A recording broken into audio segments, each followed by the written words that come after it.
Corona जैसी गंभीर बीमारी से निजात पाते हुए लोगों ने अभी चैन की सांस ही ली थी कि चीन से अब एक और नई बीमारी के बारे में खबर आई है। इस रहस्यमय बीमारी ने छोटे बच्चों को अपनी चपेट में लेना शुरू कर दिया है। इसे लेकर अब भारत भी अलर्ट मोड में आ गया है। एक लंबे समय के बाद भारत की स्वास्थ्य सुविधाएं पहले की तरह बहाल हुई है।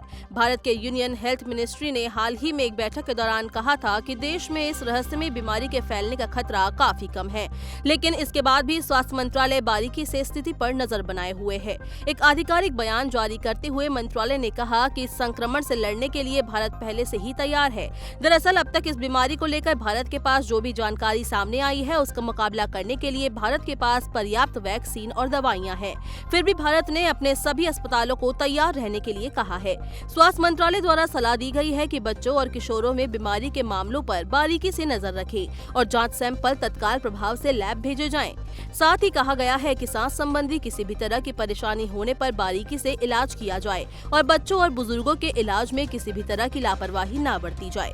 इस बीच केंद्रीय स्वास्थ्य मंत्री मनसुख मंडाविया ने कहा कि चीन में निमोनिया के प्रकोप की मौजूदा स्थिति पर भारत में स्वास्थ्य संस्थान उत्सुकता से नजर बनाए हुए हैं और सभी उचित कार्रवाई की जा रही है। मीडिया से बात करते हुए मनसुख मंडाविया ने कहा, सरकार चीन के अंदर फैल रहे निमोनिया की स्थिति पर लगातार ध्यान दे रही है। ICMR और स्वास्थ्य सेवा महानिदेशक इस पर नजर बनाए हुए हैं और आवश्यक कार्रवाई भी की जा रही है। आपको बता दें कि इसी बीच सर गंगाराम अस्पताल के सीनियर कंसल्टेंट और पीडियाट्रिशियन डॉक्टर धीरेन्द्र गुप्ता ने भी इस चीनी वायरस के बारे में जानकारी दी है। हर गंदा वायरस या बैक्टीरिया चाइना से ओरिजिनेट हुआ है। अभी हमारा डर खत्म नहीं हुआ है। अभी हमने 3 साल 4 साल पहले कोविड वेव देखी है, तो जैसे ही चाइना में कुछ होता है तो कहीं ना कहीं हमें भी डर लग जाता है। अब वो फिर आएगा इंडिया में, तो मैं ऐसा नहीं मानता। इंडियन सर्कमस्टेंसेस अलग हैं। इंडिया में कम्युनिटी की जो एंटीबॉडीज़ और जो इम्यून स्टेटस है वो काफ़ी डिफरेंट है, तो मेरे को नहीं लगता कहीं पैनिक करना चाहिए।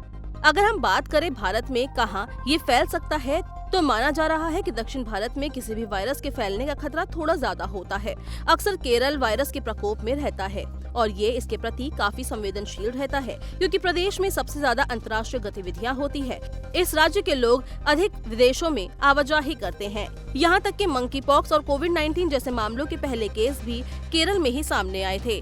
हालांकि स्वास्थ्य मंत्रालय ने ये कहा है कि देश में बिल्कुल भी इस वायरस को लेकर कोई खतरा नहीं है। लोगों से कहा है कि इस वायरस को लेकर पैनिक होने की कोई जरूरत नहीं है।